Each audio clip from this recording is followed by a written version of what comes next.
college in weed science, and he went on to Colorado State and received his PhD. We're going to focus on weed science, but a bit of a broader program as well.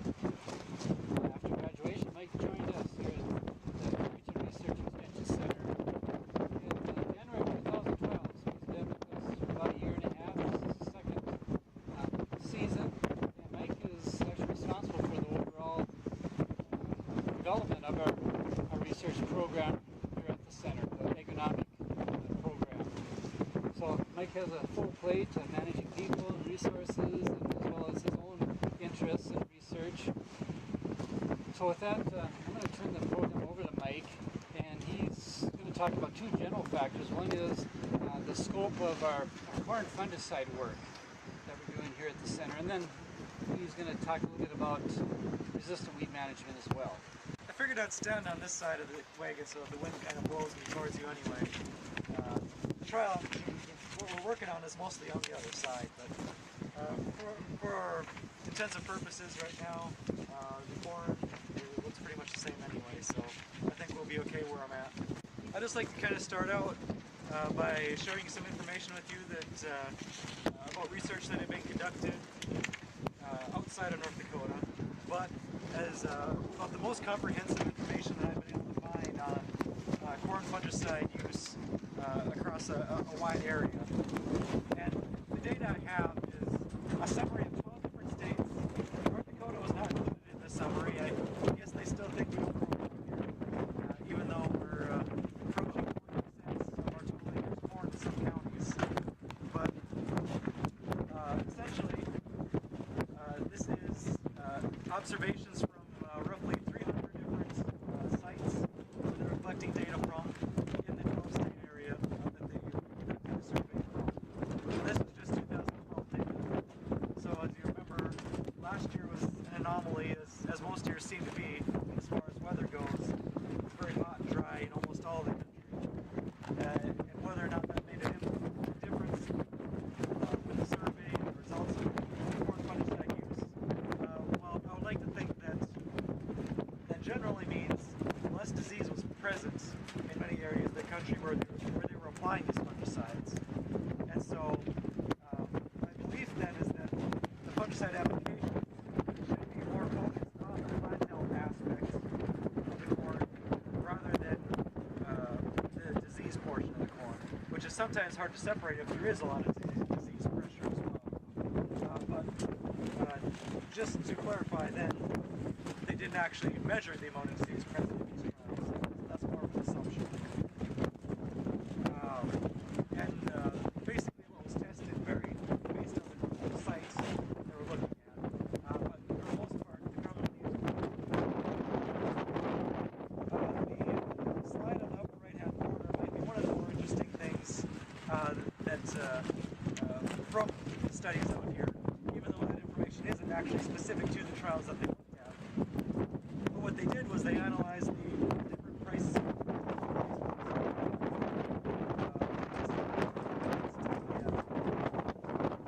application costs. And then the middle of the chart is filled in with the amount of increase you would need to have corn fungicides pay for themselves. So for instance, if corn was $7 a bushel, and you had a 28 application cost,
The information after this, on the sheet I have here, indicates the specific products they were looking at, the most commonly used products in general as well as in these experiments, and showing what they found across all their trial sites.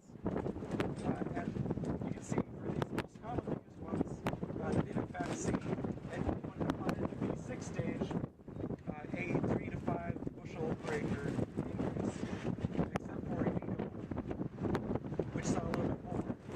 And that is also a little bit consistent with what we saw here last year, in at least one of the quizzes, when we had trials that contained one of the trials that we had no treatment, the veto did show a statistical increase in yield, but in the other trial we did not. But it was one of the only treatments we had applied at the V6 stage that showed any kind of increase here in CREC.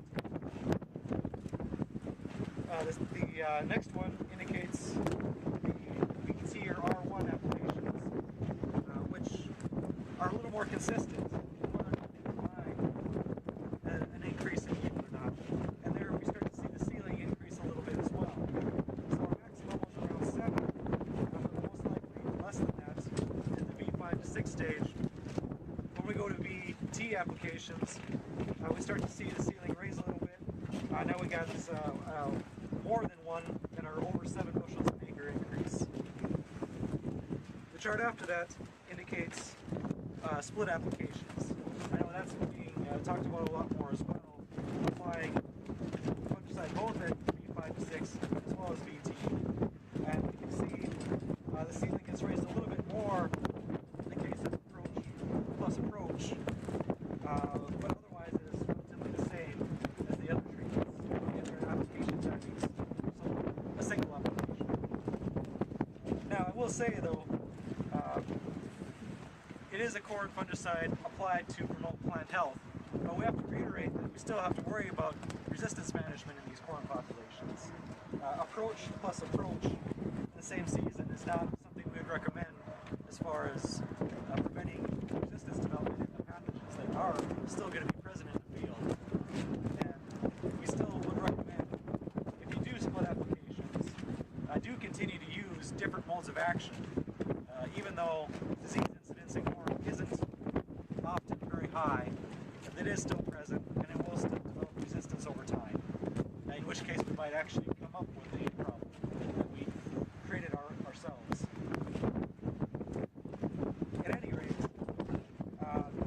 in case you're curious, the last graphic on this page is the states, for the states that were surveyed and the responses that they found in general based on application time. And as you can see, some states are very consistent in what they're seeing as far as yield response, while other states are very inconsistent and often based on the time of application. And these could be coincidence, or maybe it has more to do with the weather. I hope to see more information about this in the future.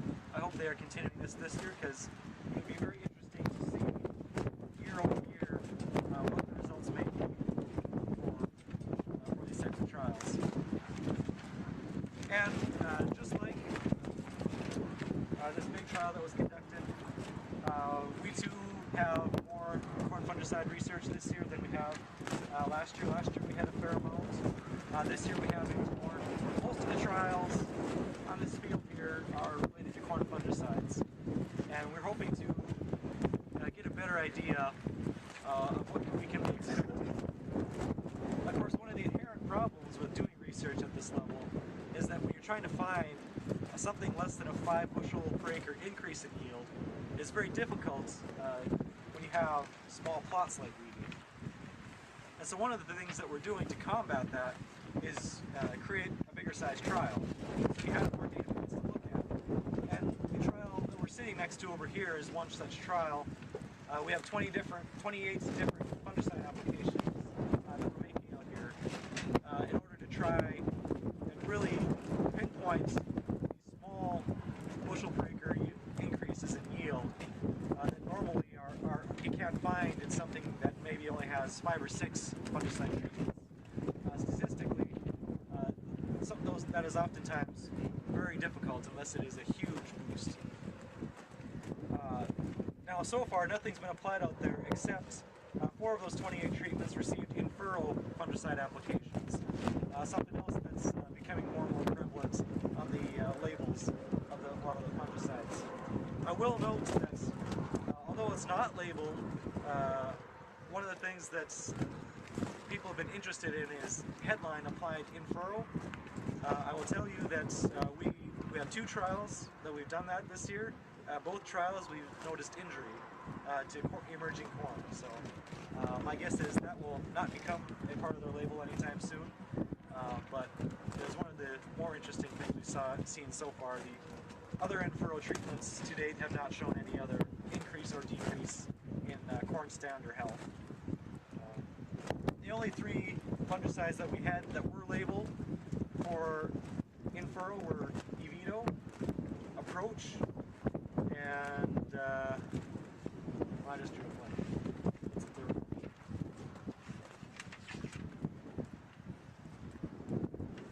Well, I don't recall what the 3rd one is at the moment. But essentially, thus far, it looks the same as all the other treatments. So, last year, I already mentioned that we did see a yield benefit from Evito applied at V5 to 6 in one instance. In another trial, again a single instance, we did see about a 7 bushel yield increase from a VT application. But those are the only 2 times last year we had a statistical increase in corn yield. Are there any questions?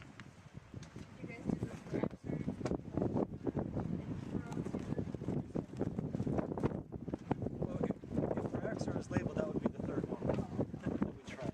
That very well could have been the one. What are the symptoms of the corn with in-furrow headline? Reduced vigor was the main one. We saw. I have a treatment out here, the white plague actually, by the plots that were treated with headline. Right now, it's tough to see at this point. It's kind of already grown out of it, honestly. But right away, right after emergence, it was probably a day behind the rest of the corn.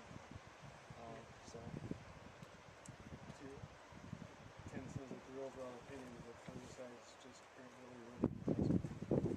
Well, you know, it's one of those things, like I said, our problem is the size of the trials that we normally conduct experiments in, and that we usually see a small increase, but it's, again, most of the trials we do here are based on statistics, and those tell us that it's not a true difference, and so that becomes difficult.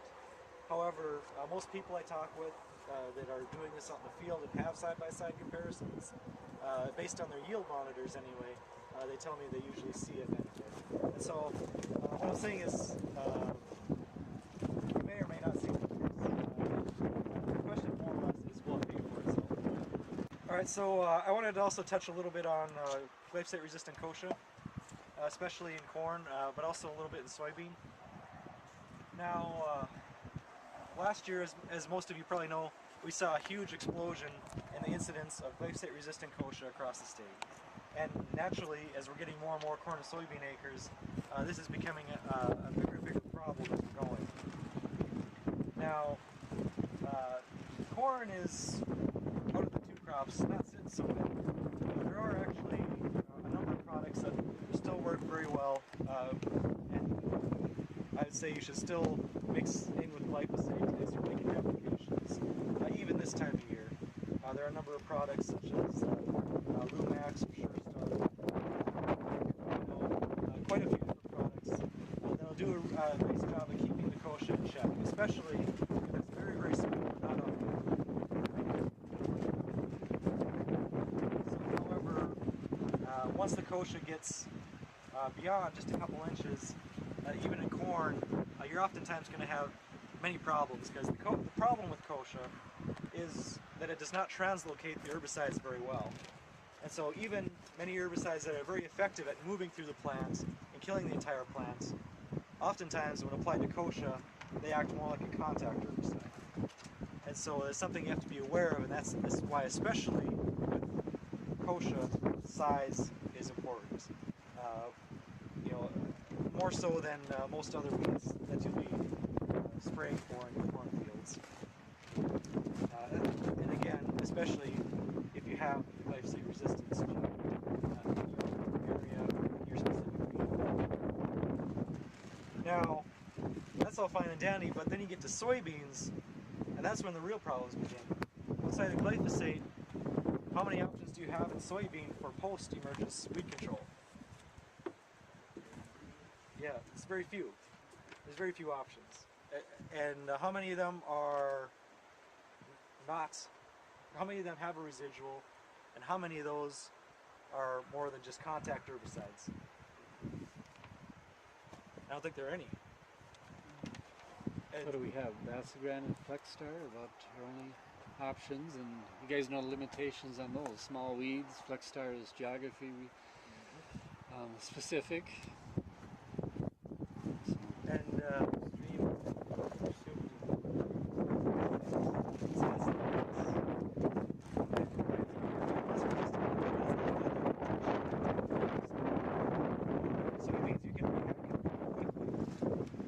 now what about dicamba soybeans? Is that going to solve the problem?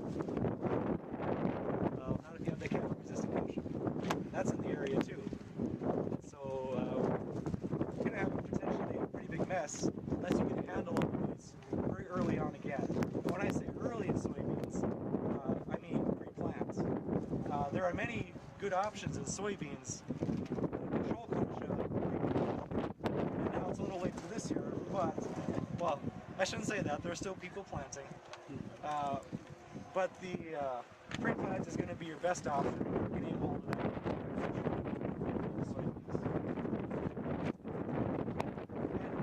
And don't be afraid this fall to go with fall applications for future soybean seeds. Fall application of Spartan or Valor, for instance. Many people have had very good success with those strategies and keep the kochia down throughout the early growing season. When is the peak time for kochia emergence?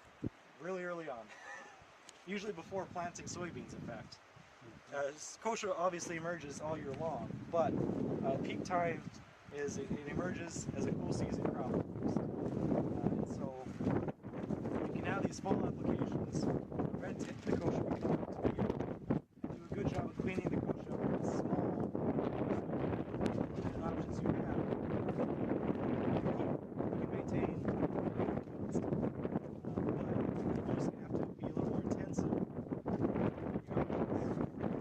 We were hoping with the corn program we'd have more visual things to show you, but we struggle just like everyone here with timing planting. And if you're interested in the data from last year's fungicide trials in corn, Mike published those in our annual report. Those would